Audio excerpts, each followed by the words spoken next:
Quand l'équipe de la lettre du recruteur BTP déplace son studio dans les grandes manifestations emploi et BTP, la parole est aux professionnels qui nous donnent des idées et des mots. Zoom sur les acteurs de l'emploi. Au contact direct des candidats en difficulté professionnelle, ils agissent tous les jours à leur niveau de manière complémentaire pour réorienter les demandeurs d'emploi vers le secteur BTP. À commencer par Isabelle Mareno et Masmoudi Dakia, tous deux conseillers carrière à l'ANPE de Gennevilliers spécialisés dans les métiers du BTP. Ils nous expliqueront leur action, leur quotidien et comment elles voient la fusion ACEDIC-UNEDIC. Puis nous entendrons Louisa Chérifi du plan local d'insertion emploi d'Asnières Villeneuve-la-Garenne qui accompagne un public en difficulté d'insertion professionnelle. Nathalie Champion évoquera elle la formation continue à travers les GRETA, les centres de formation professionnelle de l'éducation nationale.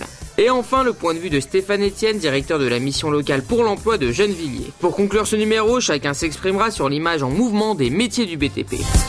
Commençons par l'équipe des conseillers BTP de l'ANPE de Gennevilliers, acteurs les plus connus de l'emploi de terrain. Ils nous expliquent concrètement leur rôle, proposer des métiers du BTP à des profils pouvant s'y adapter. On présente énormément à toute personne qui est plus ou moins intéressée par le technique, parce que le BTP, je ne sais pas à vous que je l'apprends, est en manque de candidats, donc tout le secteur est en manque de candidats. Donc notre rôle, c'est de promouvoir le secteur auprès des personnes qui sont en recherche, par exemple, de parcours professionnel et qui ont un parcours technique. Les gens ont toujours un stéréotype du maçon ou du manœuvre en fait. Donc on essaie de les persuader, on essaie de leur montrer justement ces secteurs-là. Forcément, il y a toujours des personnes qui ne connaissaient pas le secteur, qui ont une formation technique, à qui on parle du secteur et qui s'orientent vers. On organise au sein de l'agence ce qu'on appelle des secteurs, des ateliers sectoriels où on présente en fait les emplois du bâtiment.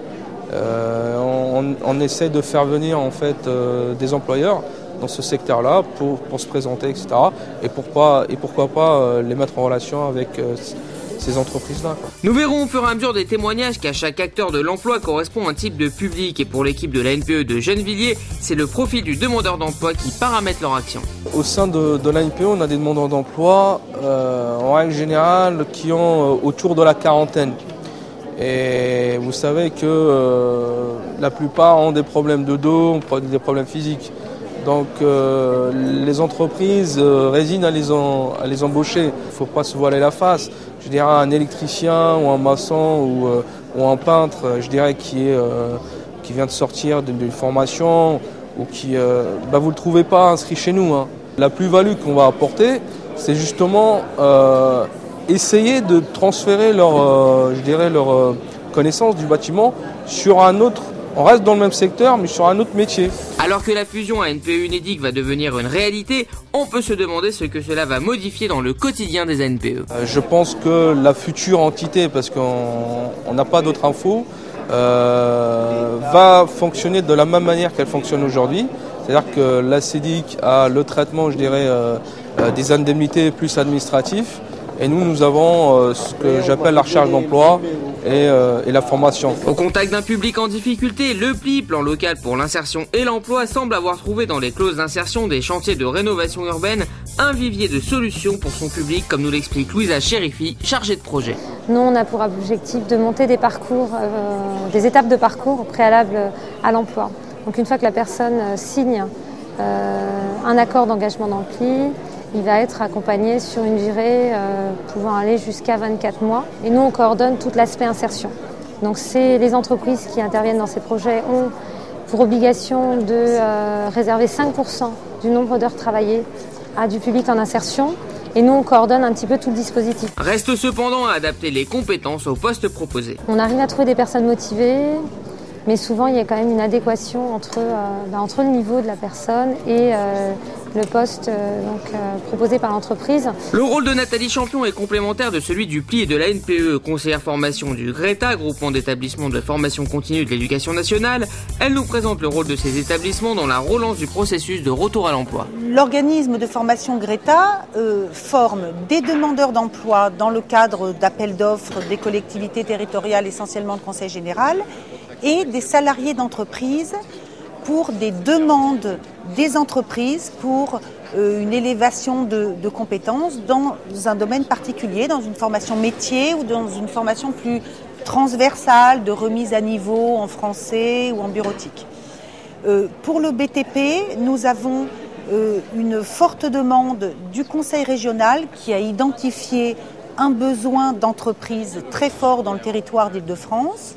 Et donc, nous formons des demandeurs d'emploi pour des diplômes. Stéphane Estienne dirige la mission locale d'Asnières-Villeneuve-la-Garenne et tente de relancer professionnellement des jeunes de 16 à 25 ans, notamment à travers les métiers du BTP. Présenter, expliquer les métiers du BTP au-delà des clichés, tel est son rôle. On reçoit donc les jeunes de 16 à 25 ans qui ont quitté le système scolaire et qui viennent nous voir pour trouver un emploi, une formation, une orientation professionnelle essentiellement, sachant qu'on a une approche dite globale. C'est-à-dire qu'on prend en considération l'ensemble de la situation du jeune, y compris sur des aspects qui peuvent être des freins à l'insertion professionnelle. Et à l'intérieur même du BTP, certains types de métiers sont plus faciles à valoriser que d'autres. Les conseillers leur parlent régulièrement dans les pistes d'orientation professionnelle des métiers du bâtiment, sachant qu'on bute quand même sur une difficulté globalement avec les jeunes, c'est que ils sont beaucoup plus demandeurs d'emploi dans les métiers du second œuvre que dans ceux du gros œuvre. Pour conclure cette édition des idées et des mots, chacun nous a donné son ressenti sur l'image des métiers du BTP. Une image qui s'améliore grâce notamment à de meilleures communications médiatiques. Indéniablement.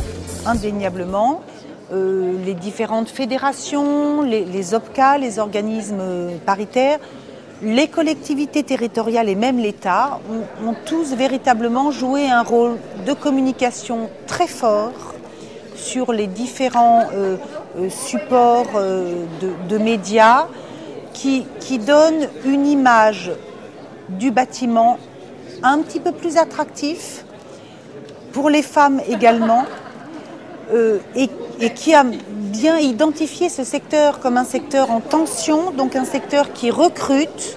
Et donc pour les demandeurs d'emploi, c'est un paramètre bien sûr non négligeable. J'ai l'impression qu'il y a quand même une amélioration, une petite amélioration de l'information sur les métiers du bâtiment et sur les débouchés offerts par le bâtiment auprès des jeunes.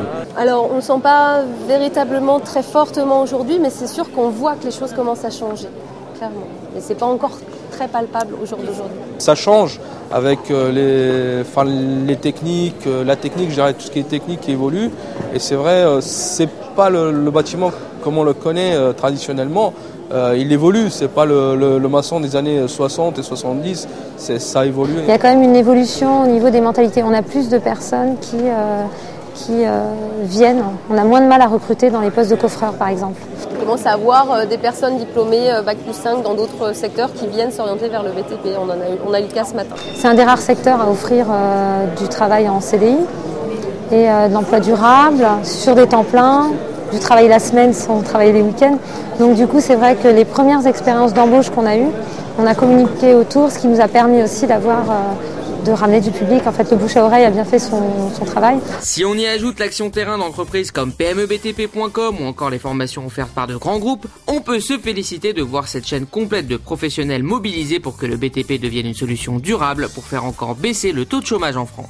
Rendez-vous prochainement sur le terrain pour d'autres mots et d'autres idées pour construire ensemble le BTP de demain.